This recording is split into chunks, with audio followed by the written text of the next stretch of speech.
बिस्मिल्लाहिर्रहमानिर्रहीम। अस्सलाम वालेकुम। उम्मीद करता हूँ आप लोग ठीक होंगे। ये वीडियो बिल्कुल 3-4 मिनट की वीडियो है। जल्दी जल्दी चीज़ें आपको समझानी है। इस वीडियो में हम 3 चीज़ें कवर करेंगे। पहली चीज़ तो ये कि आप अपने लाखों रुपए किस तरह बचा सकते हैं सिर्फ 13 से 14 हज़ार रुपया पे करके।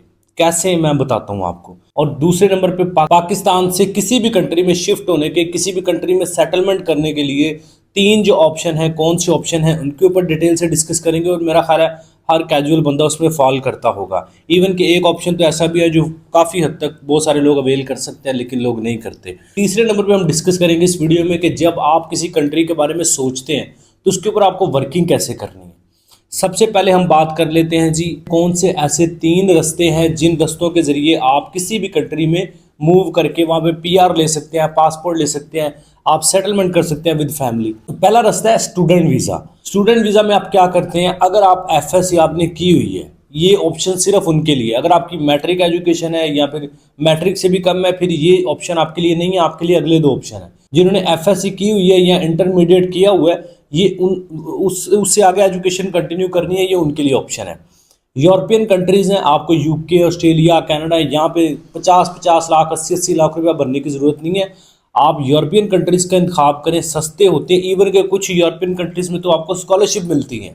आपके नंबर अच्छे हैं तो आपको स्कॉलरशिप मिल जाती है और बिल्कुल थोड़ा सा खर्चा आता है, आप यूरोप चले जाते हैं और बाद में स्टडी कंप्लीट करके पीआर लेना, पासपोर्ट लेना, सेटलमेंट, वो सारी चीज़ें आपके लिए आसान हो जाती है। अगर आपने एफएससी किया तो बैचलर के लिए जाएं, बैचलर किया हुआ तो एमएससी के लिए जाएं। मतलब अगर सिंपल दैट इंटरमीडिएट 12 पढ़े हुए हैं ना, उससे आगे एजुकेशन अपनी कंटिन्यू करनी है तो उसमें आप दाखिला ले सकते हैं। और कुछ यूरोपियन कंट्रीज़ में आपको, वैसे अगर आप स्कॉलरशिप पे ना भी जाएँ तो फिर भी यूरोपियन कंट्रीज़ में खर्चा कम आता है कंपैरेटिवली। ये कनाडा, ऑस्ट्रेलिया, न्यूजीलैंड, यहाँ पे तो बहुत खर्चा आता है। तो स्टूडेंट वीज़ा पहला हो गया। अब स्टूडेंट वीज़ा डेफिनेटली बहुत सारे लोग कहेंगे भाई हमारे पास सिर्फ मैट्रिक है, या मैट्रिक कोई 8 पढ़ा है, कोई 10 पढ़ा है, तो उनके लिए 2 ऑप्शन फिर बच जाते हैं। पहला ऑप्शन ये होता है कि आप विजिटर वीज़ा पे जाएं, जिस कंट्री में भी आप सेटलमेंट के लिए सोच रहे हैं। आप यूरोप के लिए, कनाडा, ऑस्ट्रेलिया, अमेरिका, न्यूजीलैंड, किसी भी कंट्री के लिए इवन साउथ नॉर्थ अमेरिकन के लिए भी, कंट्रीज़ के लिए भी, ब्राज़ील, कोलंबिया, इन कंट्रीज़ के लिए भी सोच रहे हैं। तो आपको क्या करना है, आपको अपना विजिटर वीज़ा प्रोसेस करना है। विजिटर वीज़ा आपका लग जाता है। उस विजिटर वीज़ा पे जाके आप किसी एक्सपर्ट लॉयर के पास जाते हैं और चंद पैसे दे के आप अपना इमिग्रेशन स्टेटस चेंज करवा लेते हैं। आप अपने विजिटर वीज़ा को कन्वर्ट करवा लेते हैं। अब यहाँ पे एक और इम्पॉर्टेंट क्वेश्चन, विजिटर वीज़ा पे नॉर्मली अगर आप देखें तो वेबसाइट्स पे या इमिग्रेशन की वेबसाइट्स पे भी लिखा होता है कि यहाँ पे काम करना अलाउ नहीं है। विजिटर वीज़ा पे आप काम नहीं कर सकते और विजिटर वीज़ा कन्वर्ट नहीं होता, ये लिखा होता है। लिखने की हद तक आप देखें, शेंजन वीज़ा, विजिटर वीज़ा में, विजिटर वीज़ा को आप वर्क वीज़ा में या रेजिडेंस वीज़ा में कन्वर्ट कर सकते हैं। यूरोपियन शेंजन वीज़ा को गूगल पे लिखा होगा नहीं, लेकिन पुर्तगाल में आप अभी भी कर सकते हैं। विजिटर वीज़ा को आप आर्टिकल 92 में कन्वर्ट करके कर सकते हैं, आर्टिकल 90 में भी आप कन्वर्ट करके कर सकते हैं। इसी तरह आप स्पेन चले जाएं, विजिटर वीज़ा पे जाते हैं, ऑफिशियली तो नहीं कन्वर्ट कर सकते, लेकिन आप इन 15 मिनटों करवा के वहाँ पे अपना टीआरसी ले सकते हैं। डेफिनेटली हर एम्बेसी लिखती है कि विजिटर वीज़ा पे स्टेटस अलाउ नहीं होता, लेकिन जो एक्सपर्ट, जो कंसल्टेंट्स होते हैं या लॉयर्स होते हैं, उनके पास बहुत सारे ऑप्शंस होते हैं। चंद पैसे लगते हैं, आपका स्टेटस चेंज हो जाता है। तो दूसरा ऑप्शन आ जाता है आपका, विजिटर वीज़ा पे जाएं, जाके अपना स्टेटस चेंज कर लें। ये सस्ता भी होता है, आसान भी होता है, क्विक भी होता है, लाखों रुपया नहीं लगता, कहीं पैसे फंसाने नहीं होते, ना ही किसी एजेंट को देने होते हैं। मतलब आप अपना खुद प्रोसेस कर सकते हैं एम्बेसी में जाके। तीसरा ऑप्शन होता है वर्क वीज़ा का। वर्क वीज़ा अगर तो किसी के पास बहुत पैसा है तो वो किसी रिक्रूटमेंट एजेंसी के पास जाए जो ब्यूरो ऑफ इमिग्रेशन से अप्रूव हो, वहाँ पे जाके आप अपना वर्क वीज़ा ख़रीद लें, जो कि आपको लगभग तकरीबन कम से कम भी देखें तो आजकल 15-20 लाख से छोटे कंट्री का वीज़ा 15-20 लाख से कम नहीं मिल रहा। यूरोप की तो खैर बात ही छोड़ दो ना, 40-50 लाख का मिल रहा है। तो अगर तो बहुत लैंडलॉर्ड है आप, बड़ा पैसा आपके पास, तो रिक्रूटमेंट एजेंसी के पास जाएं, ब्यूरो ऑफ इमिग्रेशन की वेबसाइट पे जाएं, रिक्रूटमेंट एजेंसियां मिल जाएंगी, वहाँ पे आप वर्क वीज़ा खरीद के जा सकते हैं। बाकी अगर बिल्कुल पैसे नहीं है तो सीवी कवलेट बना के जॉब हंटिंग प्रोसेस करें, उसके जरिए भी कर सकते हैं। लेकिन अभी आजकल उसके हवाले से चांसेस बस 50-50 हैं या 50-50 से भी कम है। पाकिस्तान से वर्क वीज़ा के हालात बहुत अच्छे नहीं हैं। अच्छा, बहुत सारे लोगों ने ये नोटिस किया होगा कि ये मैं स्क्रीन क्यों खोल के बैठा हूँ लैपटॉप पे, खुद मैं छोटी सी स्क्रीन में आ रहा हूँ, ये बड़ी स्क्रीन में ये हमारी वेबसाइट की खुली हुई है। बेसिकली ये वेबसाइट खोली है आप लोगों के कहने पे। बहुत सारे लोग ये कहते थे कि यार व्हाट्सएप पे हम 2 मिनट का, 1.5 मिनट का मैसेज करते हैं, आप भी आगे से 1-2 मिनट का रिप्लाई कर देते हैं, फिर 1-2 दिन लग जाते हैं, गैप आ जाता है, हम केस सही से अपना डिस्कस कर नहीं पा रहे। बेसिकली हमारी जो सर्व इन्फॉर्मेशन मैं देता हूँ, या मैं पर्सनली आपको गाइड करता हूँ। जब भी आप व्हाट्सएप पर रब्ता करते हैं, नंबर स्क्रीन पे चल रहे होंगे, वैसे व्हाट्सएप पर रब्ता करना है, फ्री में हो जाता है। अगर आप चाहते हैं कि मैं आपके साथ 30 मिनट 30 मिनट्स आधा घंटे का सेशन वन ऑन वन करूं, यानी 30 मिनट सिर्फ आपके केस पे हम डिस्कस करें और एक फाइनल कंक्लूजन निकालें कि आपको क्या करना चाहिए आपके केस के अकॉर्डिंग। आप विजिटर वीज़ा करना चाहिए, स्टडी वीज़ा करना चाहिए, वर्क वीज़ा जॉब हंटिंग के लिए जाना चाहिए, या विजिटर वीज़ा में कौन कौन से आपके डॉक्यूमेंट्स लैक कर रहे हैं, सारा केस आपका डिस्कस करें और फिर एक कंक्लूजन, एक फाइनल नतीजा भी निकालें कि आपकी फ़ाइल को लेके क्या निकलता है। तो फिर आप इस वेबसाइट पे आएंगे। इस वेबसाइट का लिंक मैं आपको डिस्क्रिप्शन में दूंगा। एज इट इज़ इसी तरह आपके सामने वेबसाइट शो हो जाएगी। ऊपर लिखा हुआ है, ये देखिए, अपॉइंटमेंट विद मिस्टर रज़ा हुसैन, ये लिखा हुआ है। मेरे साथ आप डायरेक्ट अपॉइंटमेंट अपनी बुक कर लेंगे 30 मिनट की। चार्जेस इसके $50 होंगे, $50 जो पाकिस्तानी को 13-14 हज़ार रुपये बनता है। अब यहाँ पे क्वेश्चन है, अपॉइंटमेंट बुक करने का भी तरीका बताता हूँ। बहुत सारे लोग कहेंगे कि हम $50 क्यों देंगे, मतलब आपने भी पैसे लेने शुरू कर दिए। भाई देखें, पहली चीज़ तो ये कि आज के दौर में मेरे जैसे बंदे के पास ऑनेस्टली इतना टाइम नहीं होता कि मैं 30-40 मिनट एक बंदे के साथ डायरेक्ट डिस्कशन करना शुरू कर दूं, क्योंकि व्हाट्सएप पे 300-400 बंदा डेली बेस पे मैसेज कर रहा होता है। तो मेरी कोशिश होती है मैं सबको रिप्लाई करूं, सिर्फ एक बंदे को ना पकड़ लूं, सभी को रिप्लाई करूं, क्योंकि सभी ने मैसेज किया रिस्पांस लेने के लिए, इन्फॉर्मेशन लेने के लिए। तो जो कोई 1-2 मिनट का मैसेज करता है उसको मैं 1-2 मिनट का रिप्लाई करके जितनी की बेसिक इन्फॉर्मेशन दी जा सकती है दे देता हूं। अगर आप अपना केस डिटेल में डिस्कस करना चाहते हैं कि भाई हमने कंक्लूजन निकालना और डिटेल में डिस्कस करना है, हमें वेट नहीं चाहिए, मैंने इंतज़ार नहीं करना कि एक एक 2-2 दिन लग जाए, गैप नहीं चाहिए, मुझे डायरेक्ट अपना केस डिस्कस करना है। फ़ायदा ये होता है कि सिर्फ $50 जो पाकिस्तानी को 13-14 हज़ार रुपया बनता है, वो आप दे के अपना केस मेरे साथ डायरेक्ट डिस्कस करेंगे। उसका फ़ायदा ये होगा कि आपका लाखों का नुकसान बच जाएगा।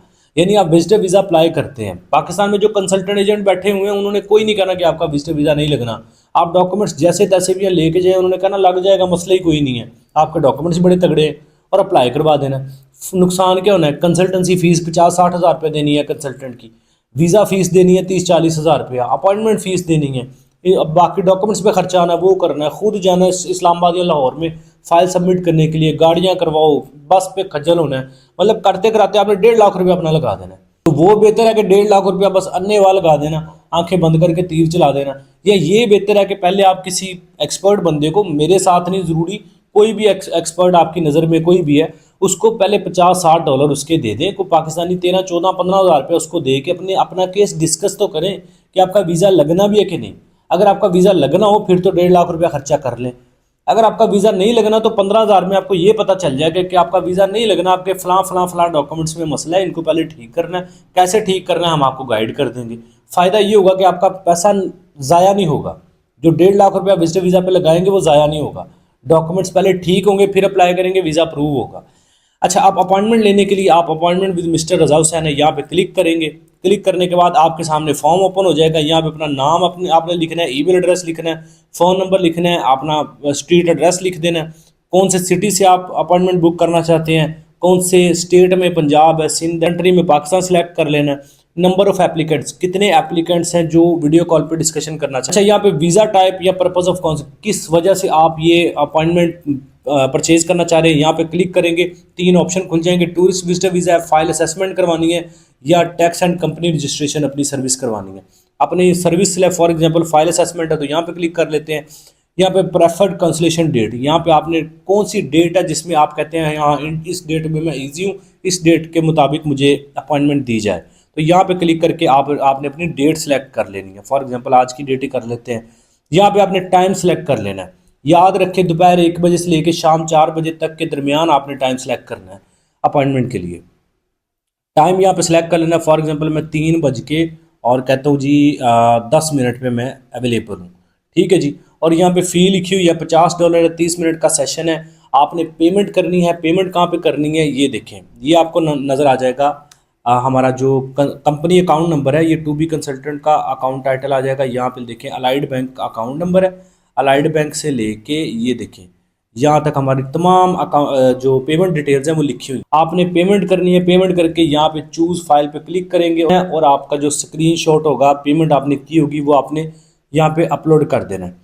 उसके बाद आपने एक कंसेंट को चेक मार्क करना है, टिक करना है। टिक करने से पहले इस सारी हमारी टर्म्स एंड कंडीशंस को रीड कर लीजिएगा अच्छे से। उसके बाद सबमिशन डन के ऊपर क्लिक करेंगे तो आपकी अपॉइंटमेंट की सबमिशन डन हो जाएगी, हमारे तक आपकी आ जाएगी जो सबमिशन है, आपकी फिर पेमेंट को वेरीफाई किया जाएगा। अगर आपकी पेमेंट हमारे अकाउंट में रिसीव होगी, जो स्क्रीनशॉट आपने यहाँ पे अपलोड किया होगा यहाँ पे, उसके मुताबिक हमारे अकाउंट में भी पेमेंट आपकी आ चुकी होगी, तो फिर आपको खुद ही ईमेल के ज़रिए या आपने जो नंबर प्रोवाइड किया होगा यहाँ पे व्हाट्सएप नंबर अपना या फ़ोन नंबर, वहाँ पे आपको बजरिया व्हाट्सएप या बजरिया ईमेल आपको अपॉइंटमेंट की डिटेल भेज दी जाएंगी कि इस डेट को इस टाइम पे आपकी अपॉइंटमेंट है, आपने इस अपॉइंटमेंट को अवेल कर लेना है, इस अपॉइंटमेंट को ज्वाइन कर लेना है। व्हाट्सएप पे आप कॉल कर सकते हैं, ऑडियो वीडियो कॉल, जूम पे कर सकते हैं या गूगल मीट पे कर सकते हैं, जिस पे आप कंफर्टेबल रहें।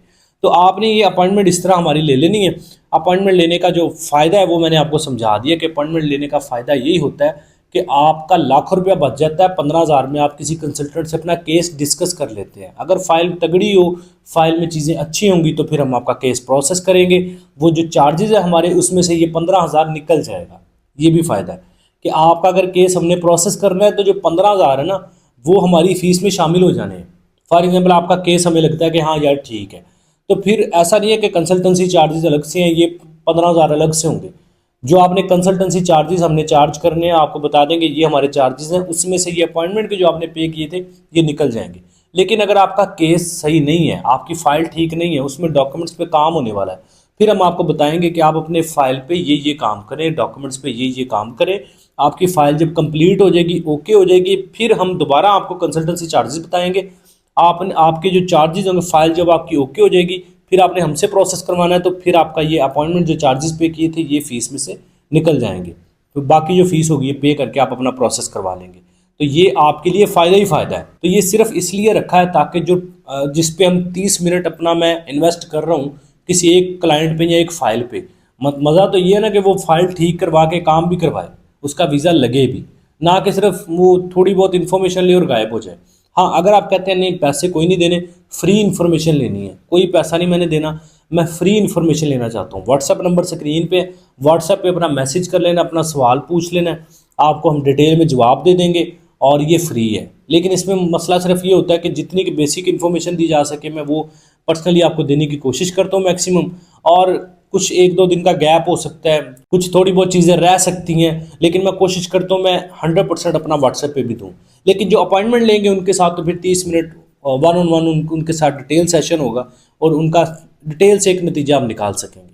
ये सिर्फ उन लोगों के लिए मैंने स्पेशली बनाई है जो लोग बार बार रिक्वेस्ट कर रहे थे हमें 1 घंटा आपका चाहिए क्योंकि हमने डिटेल से अपना केस डिस्कस करना है। लोग गुस्सा करते हैं इस बात का कि यार आप 2-3 मिनट का मैसेज करते हैं उसके बाद गायब हो जाते हैं, क्योंकि मुझे और भी बहुत सारे लोग मैसेज कर रहे होते हैं, मुझे सभी को रिप्लाई करना होता है।